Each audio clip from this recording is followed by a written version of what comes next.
Olá, como vai você? Programa do AS no ar.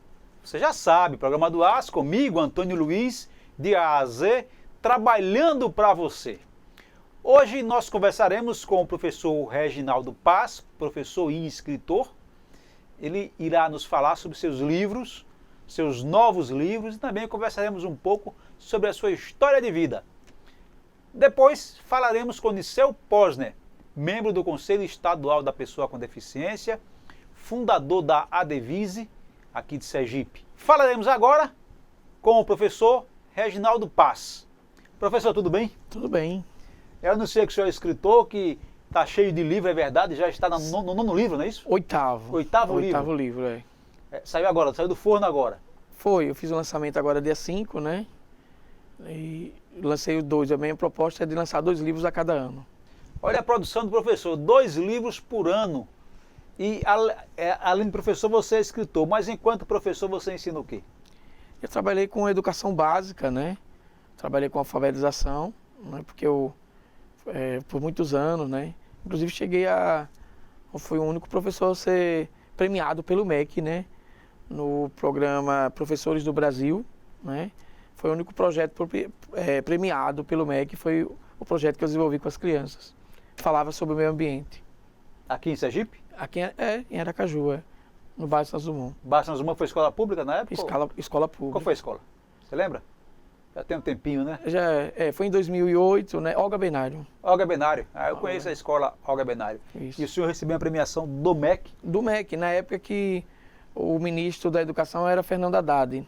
Isso em 2008. O senhor já estava com deficiência nesse período? Já. Eu sofri um acidente de carro em 1998. São 8 livros, mas o acidente aconteceu no dia 8 de 98, às 8 horas. Foi mesmo? Foi. A fatalidade Fui com os 8. Com o número 8, né? Por incrível que pareça, é um número de sorte meu, apesar do acidente. Mas o senhor está vivo, né? Com certeza. O senhor bateu o carro no ônibus? Não. Eu fui entrar, fui corrigir, e o ônibus da São Pedro bateu em mim. O ônibus que bateu no seu carro? Eu tinha comprado o carro, tinha 3 meses. Tinha usado meu primeiro salário lá do estado, assim que eu tinha entrado no estado. Aí comprou o carro e 3 meses depois, foi indo trabalhar. Machucou sua perna e você ficou? Esbagaçou o joelho, foi múltiplas fraturas no joelho e também na bacia, né?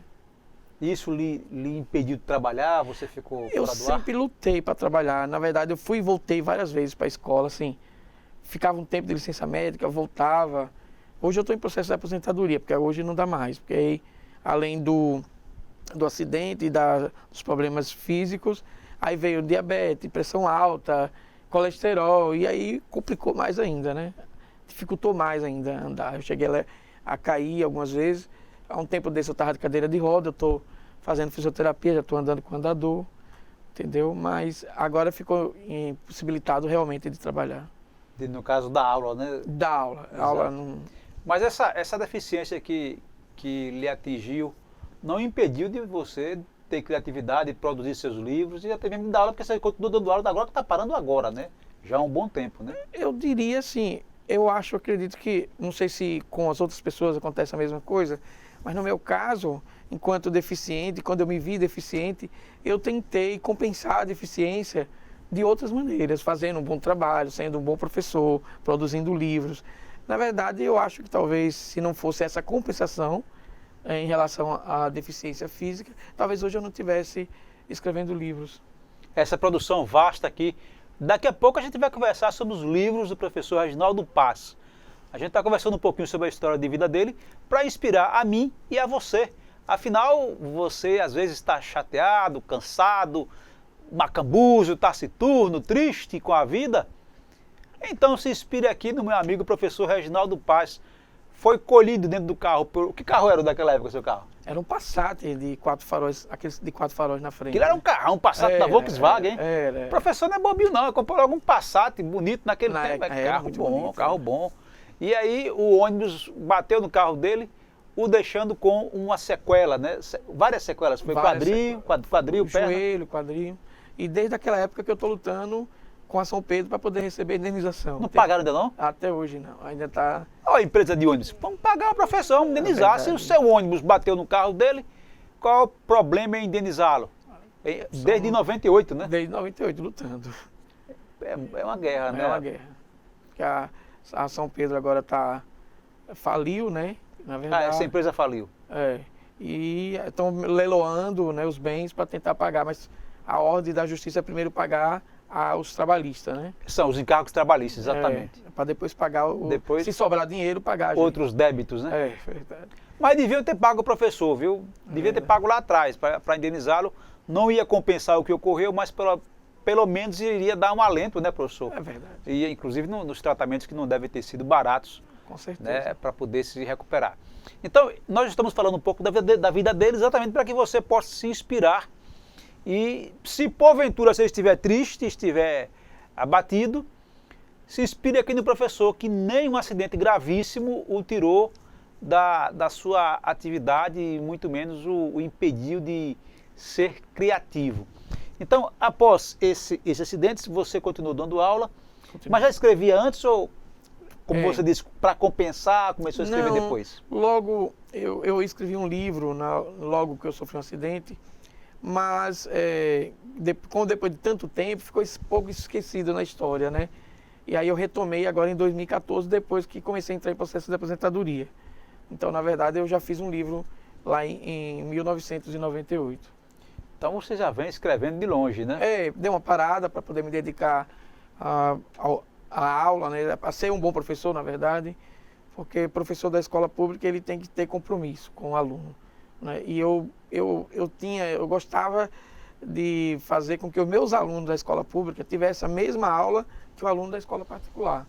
Então eu desafiava qualquer escola particular, os meus alunos eram do mesmo nível das escolas particulares, porque eu fazia questão, investia até, eu acho que eu retornava com 30% do meu salário, investindo, às vezes quando faltava tinta eu comprava, mas eu queria que meus alunos tivessem a mesma educação, a mesma qualidade da escola particular.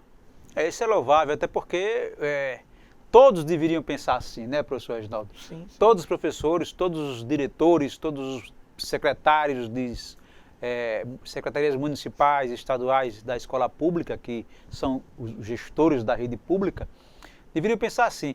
Até porque, professor Reginaldo, o custo se não o mesmo, até um pouco maior.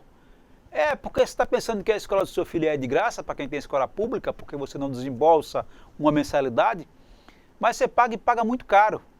Tudo que você compra, todos os impostos que você paga, é para custear a escola pública. Você sabia, por exemplo, que um aluno de escola pública custa mais caro do que um aluno de escola privada? Apesar de você não pagar a mensalidade, não pagar mensalmente na escola, porque você paga diariamente, diuturnamente, pagando impostos. Sim, a imagem nossa está chegando aí da Via Mídia TV em sua casa, você está pagando energia elétrica, você está pagando pela telecomunicação, pela internet, e tudo isso é imposto. Uma média de 1/4 do que você paga vira imposto para pagar a escola pública. Com certeza. Não é verdade, professor? E às vezes o mesmo professor da escola pública é também da escola particular. E lá ele dá uma boa aula, né? E é isso que eu não aceito, né? O nível deve ser o mesmo, né? Meu amigo, você que dá aula nos dois, dê aula igual, como o professor Reginaldo Paz está fazendo, ou fez. Ele até investiu do bolso, né, para poder... Às vezes compra. Também é um pouco paternalista, porque o que falta às vezes na escola pública é a questão do material, né? Mas aí o professor da escola pública ele tem mais liberdade para ensinar, entendeu? Tem tudo para dar uma boa aula, né? O material a gente compensa. Aí vai compensando, formas, né? Nós estamos conversando com o professor Reginaldo Paz e estamos conversando aqui em nome do Lojão Jaluzi. Quer saber o que tem lá para você de promoção? Eu vou lhe dizer, viu? Garrafão de água mineral Santa Cecília, apenas R$13. É o garrafão cheio, com água e tudo. Onde é que você vai achar mais barato? Revestimento Alieri, 37 por 58, a partir de R$ 12,80 à vista. Piso Escurial, vai chegar já o ano novo, vai ter que reformar a casa. Se quiser mudar o piso, piso Escurial, 45 por 45, a partir também de R$ 11,80 à vista. Revestimento Ibramaco, tipo A, 33 por 57 a partir de R$ 15,95 à vista. Bacia com caixa acoplada branca Logasta Paraty, R$ 249,90 à vista. Balcão para banheiro, 60 centímetros, Vitória com espelho, apenas R$ 279 à vista. Tudo isso você acha lá na Jaluzi, Desembargador Mainá, número 90. Lá tem estacionamento para pessoa com deficiência, banheiro adaptado, os espaços entre as prateleiras são muito bons, pode rodar a cadeira à vontade. Lojão Jaluzi facilita construir. Professor Reginaldo Paz, então o senhor está nos dizendo que a aula que o senhor dava na escola pública era igual ou melhor da que se dava na escola particular, inclusive investindo do próprio bolso. Muitas vezes. E eu estou cobrando de você, professor, que dá aula nos dois ainda, fazer o mesmo. Até porque, às vezes, essa criança que está na escola pública, né, professor Reginaldo, ela vai crescer, vai virar um adulto, vai arrumar um emprego, um trabalho, e certamente o seu filho vai conviver com esta criança. Então não é suficiente apenas educar o nosso próprio filho, mas que os outros também tenham boa educação, boa qualidade de vida, para que possam conviver em harmonia, né? E a gente não tenha tanta dificuldade como está tendo hoje em dia com a juventude, com dificuldade de aprendizagem e de trabalho, de emprego e renda. Então você, professor, esse que está nos ouvindo, porque eu sei que você é também, esse que está nos ouvindo, se estiver aqui assistindo a via mídia, você também é responsável pela educação dos outros.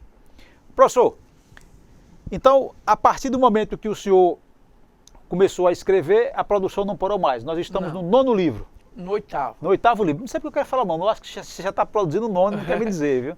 Nós estamos no 8º livro. Como é que chama o 8º livro? Stephanie, linda, inocente e violentada. É esse aqui, né? Isso. Certo, pode dizer. E Amor na Linha do Trem. E Amor na Linha do Trem. Esse é Stephanie, linda, inocente e violentada. É um romance? Na verdade, é uma história real. Eu praticamente, vamos dizer assim, que eu apenas transcrevi o depoimento de uma vítima de violência sexual e doméstica.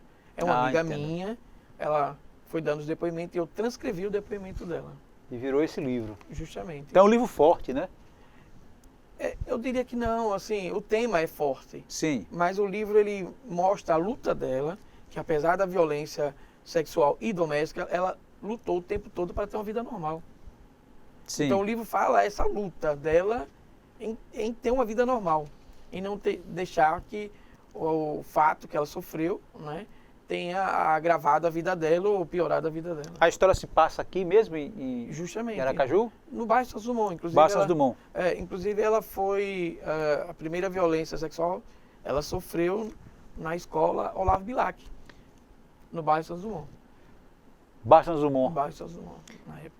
Eu estou folheando o livro, né, que eu gosto de ouvi-lo e folhear ao mesmo tempo, mas é um livro muito bem escrito e muito bem ilustrado. Você colocou muitas fotos, né? Porque na verdade ela tinha um avô que tinha um amor sobrenatural por ela e sempre viajava com ela. Então ela mostra como foi a viagem dela, a infância dela, né? Então ela passou um tempo viajando com o avô, né? Teve um amor de infância, entendeu? Mas isso justamente a questão do livro. O livro não foca a violência, e sim ela procurando ter a todo tempo uma vida normal. Vamos falar um pouquinho mais sobre Stephanie no próximo bloco, porque por agora eu vou dar um tempinho para tomar um cafezinho, beber um carocinho d'água, ir no toalete, fazer o xixi break, né? E depois você já volta aqui para o seu programa do AS, aqui na sua Via Mídia TV. Você nos encontra aqui na televisão, mas também pode nos achar na internet através das mídias sociais da nossa televisão e nos assistir quando quiser. Divulgue o nosso programa, mande suas críticas, sua sugestão de pauta, que a gente está aqui à sua disposição. A gente volta já já.